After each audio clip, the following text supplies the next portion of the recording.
అలంకారాలకు సంబంధించిన పుస్తకాలు ఇవి అన్నీ కూడా డిఎస్ సంబంధించిన పుస్తకాలండి. వీటితో పాటుగా ఇంకా కొత్త పుస్తకాలు కూడా రావడం జరిగింది.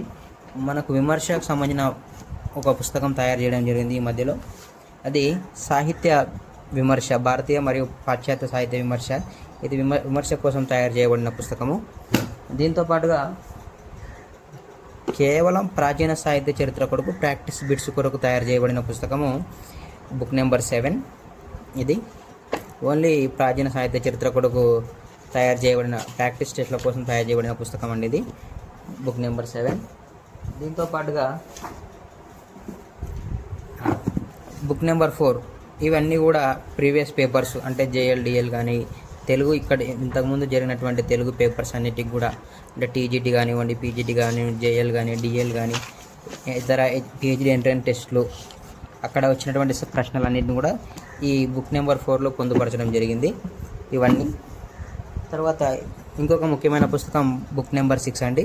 ఇది ఇప్పటి వరకు జరిగిన set, net, AP TET, AP set, TS set, UGC net వారికి సంబంధించినటువంటి ప్రీవియస్ పేపర్ల కోసం తయారు చేయబడిన పుస్తకం బుక్ నెంబర్ 6 తెలుగు సర్వస్వము.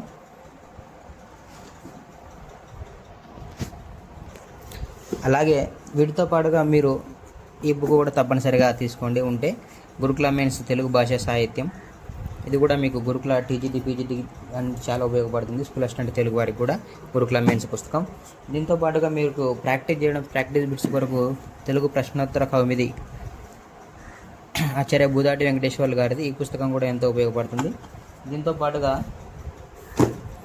తెలుగు ప్రశ్నోత్తర దీపిక మద్దిరెడ్డి గారిది, ఇది కూడా ఓన్లీ ప్రాక్టీస్ బిట్స్ కోసం ఉపయోగపడే పుస్తకం. ఇది కూడా తీసుకోండి, బాగుంటుంది. ఇంకొక వ్యాకరణానికి సంబంధించిన పుస్తకము తెలుగు అకాడమీ వారిది, ఇది కూడా మీకు ఉపయోగపడుతుందండి. వ్యాకరణం గురించి సంబంధించిన పుస్తకము అవసరమైతే ఇది కూడా అందుబాటులో ఉంటే తీసుకోండి. మెథడాలజీ విషయానికి వస్తే తెలుగు బోధనా శాస్త్రం తెలుగు గురుకుల మెయిన్స్ అండి ఈ పుస్తకము. తర్వాత తెలుగు మెథడాలజీ బిఎడ్ వారిది తెలుగు బోధన అభ్యసన శాస్త్రము. దీంతో పాటుగా ఎస్ అండ్ ఎస్ తెలుగు బోధనా పద్ధతులు, ఈ 3 పుస్తకాలు కూడా మీకు మెథడాలజీకి ఉపయోగపడతాయి. Thank you.